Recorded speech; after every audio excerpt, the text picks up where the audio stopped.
Daily mini vlog menikmati fasilitas yang ada di Svarga Resort. Halo guys, aku Erlin. Bangun tidur langsung menikmati cerahnya, indahnya di Svarga Resort ini guys. Wow, ini bener-bener cerah banget guys. Dan pemandangannya pohon kelapa dan bukit-bukit guys. Jadi kita kan nyampe sini malam gak kelihatan ya guys sekeliling Svarga Resort tuh apa. Dan ternyata tuh gunung, bukit-bukit gitu dan pohon kelapa semua guys. Masya Allah. Oke guys, kita mau lanjut nih guys. Pagi-pagi udah siap, udah rapi, udah pakai baju renang. Kita mau menikmati swimming poolnya dari Svarga Resort. Kebetulan banget swimming poolnya sama tempat kita nginep itu cuma beda satu lantai guys. Jadi ya lumayan gak capek-capek banget kan guys turun naiknya. Dan ini kita sengaja pagi-pagi biar gak terlalu panas, karena senggi gitu kalau udah siang pasti kan panas banget. Akhirnya kita tuh ini jam 6 apa setengah 7 pagi kita udah menuju ke swimming poolnya yang ada di Svarga Resort nih guys. Kalau semalam itu gelap dan ini tuh bener-bener udah terang banget nih guys. Jadi kelihatan nih guys suasana di Svarga Resort. Dan ternyata tuh masih sepi banget guys. Kayaknya orang-orang ini belum pada bangun. Cuma kita aja nih guys yang kerajinan bangun pagi-pagi cuma niat mau berenang nih guys. Tapi enak banget loh guys. Ini udah kayak swimming pool private nih guys. Jadi cuma kita aja isinya di sini. Jadi sebelum matahari semakin tinggi kita udah cobain kolam renangnya dulu nih guys. Sebelum mulai kita pemanasan dulu nih guys.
Ya gitu ya guys, intinya berendam di dalam kolam berenang guys. Dan ini setelah selesai berenang penasaran dong guys, aku sama suami naik ke atas, ke lantai yang paling atas di Svarga Resort. Dan ternyata pemandangannya kayak gini guys. Masya Allah, pantai Senggigi kelihatan. Dan ini bener-bener pohon kelapa semua. Dan di ujung sini tuh bukit-bukit semua guys. Dan di belakang hotel ini tuh yang memang kebun gitu guys. Tuh kayak gini semua tuh guys, pohon-pohonan rindang semua guys. Wah ini bagus banget dari atas sini. Jadi kalau di atas sini tuh sering dipakai buat candlelight dinner gitu ya guys. Gak lama-lama kita di sini guys, langsung kita turun buat sarapan. Karena kalau habis berenang pasti lapar banget kan guys. Dan ini makan sarapannya pakai nasi uduk guys. Akhirnya dia makan nasi uduk di Lombok guys, di Svarga Resort nih guys. Setelah selesai semuanya kita makan roti, nasi, lanjut kita naik lagi ke atas nih guys. Dan inilah suasana Svarga Resort pada siang hari guys.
Ya, ternyata memang setiap sudut di Svarga Resort itu memang instagramable banget kan guys. Jadi cocok banget buat foto-foto.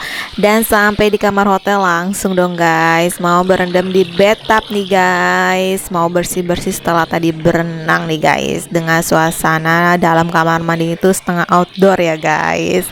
Setelah selesai langsung dong guys ngopi dengan suasana dan cuaca yang cerah menderang kayak gini guys, di Senggigi nih guys.